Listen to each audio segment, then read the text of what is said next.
खबर वही जो हकीकत के करीब हो, सूचना वही जो आपके लिए जरूरी हो। VSM प्राइम, निष्पक्ष, निर्भीक और सटीक पत्रकारिता का प्रतीक। मंगरुक पीर से हमारे संवाददाता मुख्तार सागर और गजनफर हुसैन की विशेष रिपोर्ट। मंगरुक पीर तालुका, जिला वाशिम में बौद्ध धम्म का एक ऐतिहासिक क्षण आने वाला है। 18 अगस्त 2025 को आयोजित की जा रही है जनसंवाद पंचशील धम्म ध्वज यात्रा। इस यात्रा का नेतृत्व करेंगे पूज्य भंते विनाचार्य, जिनकी अगुवाई में महाबोधी महाविहाराच्या मुक्तीची मागणी आणि बीटीकट 1949 रद्द करण्याचा ठराव केला जाएगा। सोमवार शाम 5 बजे डॉक्टर बाबा साहेब अम्बेडकर सांस्कृतिक मैदान पर भंते विनाचार्य जनता से संवाद करेंगे। इस अवसर पर समता सैनिक दल की ओर से उन्हें मानवंदना दी जाएगी। जनसंवाद कार्यक्रम की शुरुआत होगी गायक विकास राजा और सुभाष कोठारे के बुद्ध भीम गीतों के कार्यक्रम से। इस पूरे आयोजन में अनेक भिक्खु और भिक्खुनी उपस्थित रहेंगे।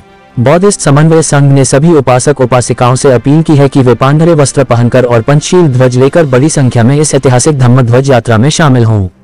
इस कार्यक्रम के मुख्य संयोजक हैं राष्ट्रीय बौद्धिस्ट समन्वय संघ के राकेश धारगावे और निमंत्रक नितिन गजभिये। कार्यक्रम में सक्रिय सहयोग कर रहा है मंगरुक पीर BSI, भारतीय बौद्ध महासभा, समता सैनिक दल और अखिल भारतीय समता सैनिक दल। टीम सभी उपासक उपासिकाओं से अनुरोध है कि वाहन के साथ आने पर अपनी गाड़ियों पर भी पंचशील ध्वज लगाएं। संपर्क व्यक्ति विनोद डेरे, विजय मनवा और संदीप कामबट हैं। ये था मंगरुक पीर से हमारे संवाददाता मुख्तार सागर आसे गांव की खास रिपोर्ट। धम्मचक्र की इस ऐतिहासिक यात्रा से जुड़ी हर अपडेट हम आप तक पहुंचाते रहेंगे। नमो बुद्धाय, जय भीम। मंगरुळ पीर येथे उद्या दिनांक 18 ऑगस्ट 2025 सोमवार रोजी 5 वाजता डॉक्टर बाबासाहेब आंबेडकर पुतळा परिसरामध्ये पंचशील धम्म ध्वज यात्रा, जी यात्रा दीक्षाभूमी येथून निघत आहे ते चैत्यभूमीपर्यंत आणि ती जात असताना आपल्या मंगरुळ पीर येथे त्या यात्रेचा आपण मोठ्या प्रमाणामध्ये JCB द्वारे पुष्पवृष्टी करून स्वागत करतायत।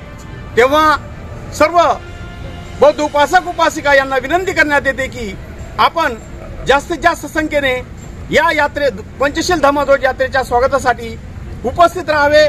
सोबतच बोधगया महाबोधी महाविहार मुक्ती आंदोलनाचे प्रणेते पूज्य भंते विनाचार्य आणि चंद्रपूर ताळोबा येथील महाराष्ट्रातील नव्हे तर जगभर भारतातील प्रसिद्ध असे पूज्य भदंत ज्ञानज्योती महाथेरो हे सुद्धा या यात्रेसोबत आहेत आणि विविध क्षेत्रातील मान्यवर सुद्धा या यात्रेसोबत आहेत।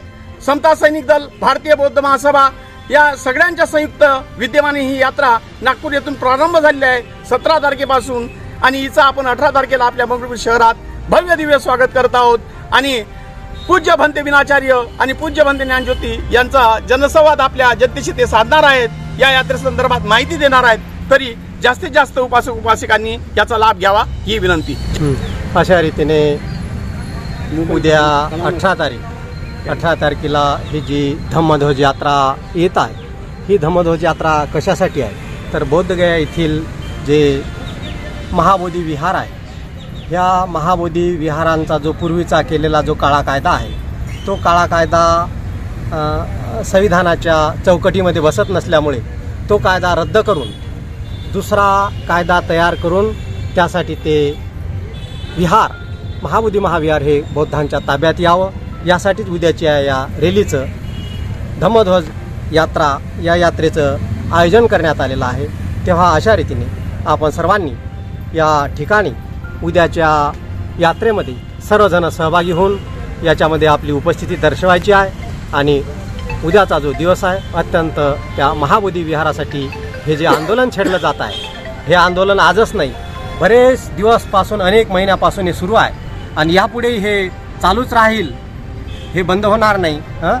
याची खबरदारी घेऊन हे पुढचं कार्य हातात घेण्यात येईल।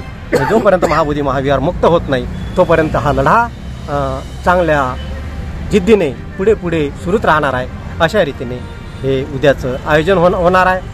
तेव्हा आपल्याला सर्वांना या उद्याच्या रॅलीमध्ये सहभागी व्हायचं आहे, सहभागी होऊन आपली उपस्थिती दर्शवायची आहे। अशा रीतीने भवतु सबमंगलं, भवतु सबमंगलं, भवतु सबमंगलं। साधु साधु साधु।